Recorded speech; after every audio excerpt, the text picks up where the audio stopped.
Hello everyone. Welcome to Ken Studies. आज है 19 जनवरी और आज के करंट अफेयर सेशन में हम जिन टॉपिक्स को कवर करेंगे उनमें शामिल हैं atomic energy commission, golden spice, national parks, drone Shakti scheme, 85th AIPOC conference. इसके साथ ही इंटरेस्ट इक्वलाइजेशन स्कीम के बारे में देखेंगे। शुरू करते हैं। आज का फर्स्ट क्वेश्चन है, consider the following statements regarding the composition of the Atomic Energy Commission। यहाँ पर आपसे पूछा जा रहा है, परमाणु ऊर्जा आयोग की संरचना के संबंध में निम्नलिखित कथनों पर विचार करें। फर्स्ट स्टेटमेंट है, the secretary of the department of atomic energy is the chairperson of the AEC। Second, it includes eminent scientists and key officio members from various government departments. And third, the Prime Minister of the India serves as the ex officio president of the AEC। और यहां पर आपसे correct statement पूछा जा रहा है। आपको बताना है एटॉमिक एनर्जी कमीशन से संबंधित यहां पर कितने ऐसे स्टेटमेंट्स हैं जो कि करेक्ट हैं।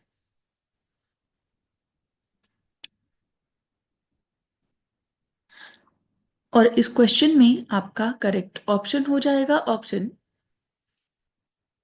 बी। सो यहाँ पर दो स्टेटमेंट्स करेक्ट हैं जो कि है फर्स्ट और सेकंड, जबकि थर्ड स्टेटमेंट यहाँ पर इनकरेक्ट है। आप देख सकते हैं, the secretary of the department of atomic energy serves as the chairperson of the AEC and it includes eminent scientists and government officials, but the prime minister is not the ex officio president। So AEC की बात करें तो it is the governing body of the department of atomic energy and it was first set up in August 1948 in the Department of Scientific Research, which was created a few months earlier in June 1948। इसके साथ ही atomic energy commission का जो current form है वो establish किया गया था 1 March 1958 को। So the Department of Atomic Energy was set up on 3rd August 1954 under the direct charge of the Prime Minister through a presidential order।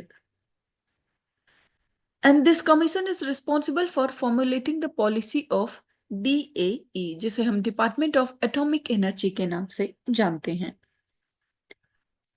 आप ध्यान रखेंगे कि जो ये एटॉमिक एनर्जी कमीशन है ये फंक्शन करता है directly under the department of atomic energy which is under the prime ministers direct charge, और इसका हेडक्वार्टर है मुंबई में। चेयरपर्सन के अलावा इसमें जो एक्स ऑफिशियो मेंबर्स होते हैं उनकी बात करें तो इनमें शामिल होते हैं national security adviser, principal secretary to PM, foreign secretary, cabinet secretary, इसके साथ ही expenditure secretary and eminent scientist and former chairpersons.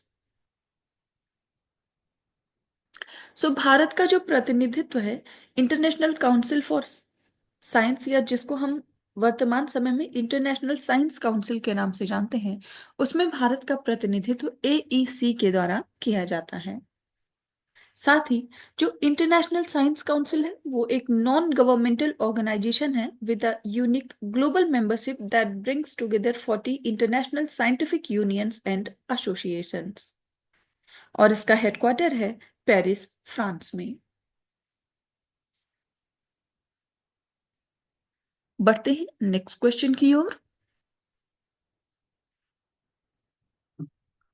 Which spice is commonly referred to as the golden spice? यहाँ पर आपसे पूछा जा रहा है किस मसाले को सामान्यतः गोल्डन स्पाइस कहा जाता है। आपके ऑप्शंस हैं टर्मरिक, क्यूमिन सीड्स, सिनेमन या फिर cardamom.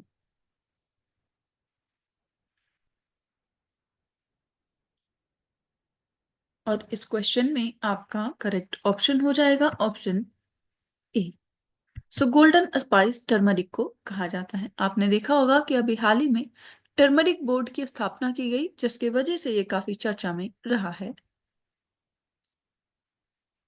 So, India is the largest producer contributing 80% of global turmeric और जो मेजर स्टेट्स हैं उनमें शामिल हैं Andhra Pradesh, Telangana, Tamil Nadu, Karnataka, Maharashtra and Odisha.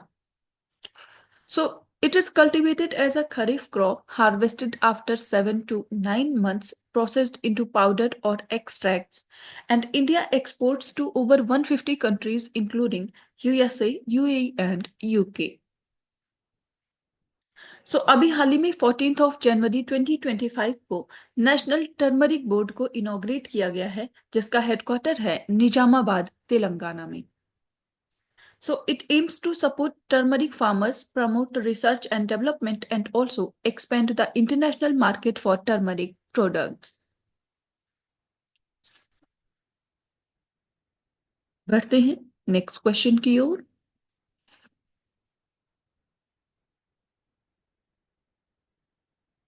Which of the following national parks are located in Karnataka? सो यहाँ पर कुछ राष्ट्रीय उद्यान के नाम दिए गए हैं और आपको बताना है कि इनमें से कौन से कर्नाटका में स्थित हैं. फर्स्ट ऑप्शन है Gir national park and Sundarban national park. Second, Bandipur national park and Nagarhole national park. Third, Ranthambore and Gir national park. And fourth, Periyar national park and Kudremukh national park. आपको ऐसे नेशनल पार्क्स का नाम बताना है जो कि कर्नाटका में स्थित हैं.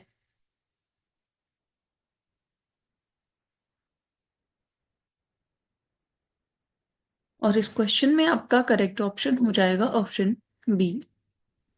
सो जो नेशनल पार्क्स कर्नाटका में है वो है बांदीपुर एंड नागरहोल. आप देख सकते हैं. So Bandipur national park and Nagarhole national park are both located in Karnataka and are part of the Nilgiri biosphere reserve. These parks are renowned for their rich wildlife, including tigers and elephants. So, these are the areas that are set up by the government to conserve the natural environment, and national parks has more restrictions as compared to the wildlife sanctuaries. National parks can be declared both by the central government and state governments, and no alteration of the boundary of a national park shall be made except on a resolution passed by the state legislature. So ये एक important चीज है. आप ध्यान रखेंगे कि जो national parks है वो सेंट्रल गवर्नमेंट और स्टेट गवर्नमेंट दोनों ही डिक्लेयर कर सकती हैं. साथ ही इनका एक फिक्स्ड बाउंड्री होता है जिसको बहुत आसानी से हम अल्टर नहीं कर सकते. नेशनल पार्क्स में कोई भी जो ह्यूमन एक्टिविटी होती है वो अलाउड नहीं होती है. साथ ही species mentioned in the schedule of the wildlife act are not allowed to be hunted और captured.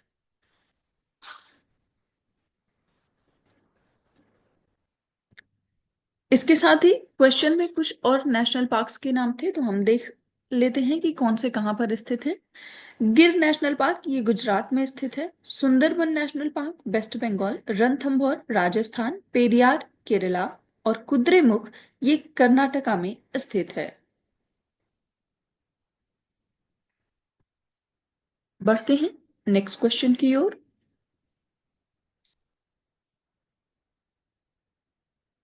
With reference to the drone Shakti scheme consider the following statement. यहां पर आपसे ड्रोन शक्ति योजना से संबंधित कुछ कथन दिए गए हैं जिन पर आपको विचार करना है. फर्स्ट स्टेटमेंट है the scheme aims to promote the use of drones in various sectors including agriculture, health care and disaster management.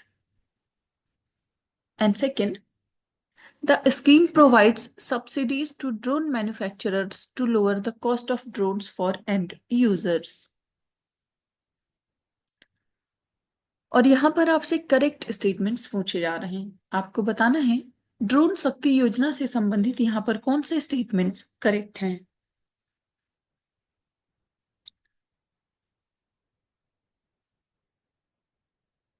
और इस क्वेश्चन में आपका करेक्ट ऑप्शन हो जाएगा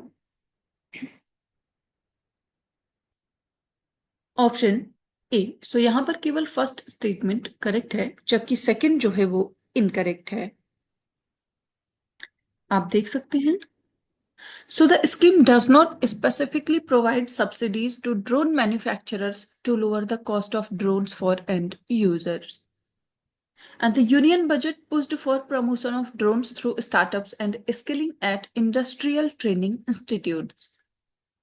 So startups will be promoted to facilitate drone Shakti through varied applications and for drone as a service. And courses for skilling will also be started in the selected ITIs across all the states.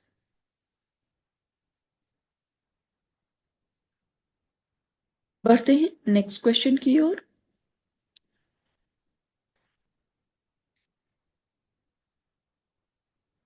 The 85th session of the All India Presiding Officers Conference will be organized at which place? यहाँ पर आपसे पूछा जा रहा है अखिल भारतीय पीठासीन अधिकारी सम्मेलन का जो 85वां सत्र है वो किस स्थान पर आयोजित किया जाएगा? आपके ऑप्शंस हैं मुंबई, पटना, लखनऊ या फिर नन ऑफ द अबव।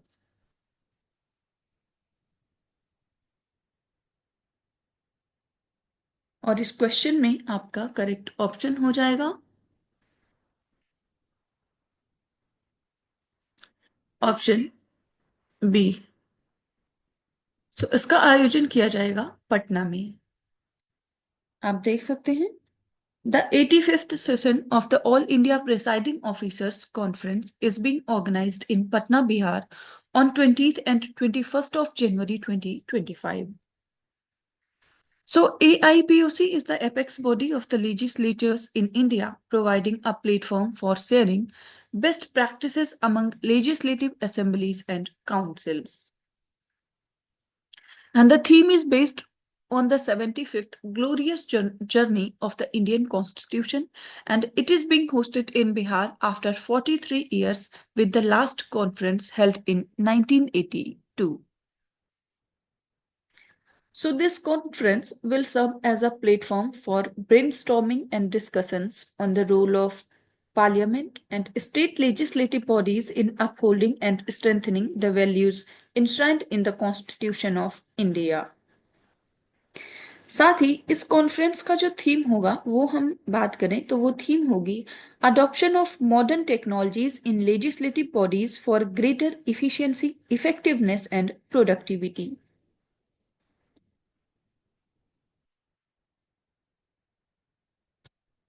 बढ़ते हैं नेक्स्ट क्वेश्चन की ओर। Consider the following statements about interest equalization scheme. So यहाँ पर ब्याज समतुल्यीकरण योजना से संबंधित कुछ कथन दिए गए हैं जिन पर आपको विचार करना है। फर्स्ट स्टेटमेंट है it is primarily targeted towards micro, small and medium enterprises. And second, it is implemented by the reserve bank of India. और यहां पर आपसे करेक्ट स्टेटमेंट्स पूछे जा रहे हैं। आपको बताना है इंटरेस्ट इक्वलाइजेशन स्कीम से संबंधित यहां पर कौन से स्टेटमेंट्स करेक्ट हैं।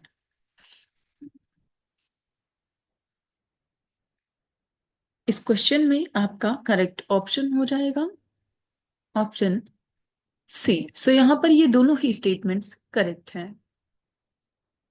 आप देख सकते हैं the interest equalization scheme is a scheme that helps exporters get subsidies on their rupee export credit. And the scheme was introduced in 2015 to provide competitive interest rates to the exporters. And the scheme primarily targets MSMEs, which often face challenges in accessing affordable credit. सो इस scheme के लिए कौन से लोग eligible हैं अगर हम इस बारे में बात करें तो this scheme covers sectors that are labour intensive and employment generating. So these sectors include processed agriculture, handicrafts, handloom products, ready-made garments, and others. And this scheme's fund is limited and benefits to individual exporters are capped at 10 crore rupees per annum. सो आप ध्यान रखेंगे जो interest equalization scheme है ये MSME पर focused है। सो आज की करंट अफेयर सेशन में इतना ही। Thank you for watching. Do like share and subscribe.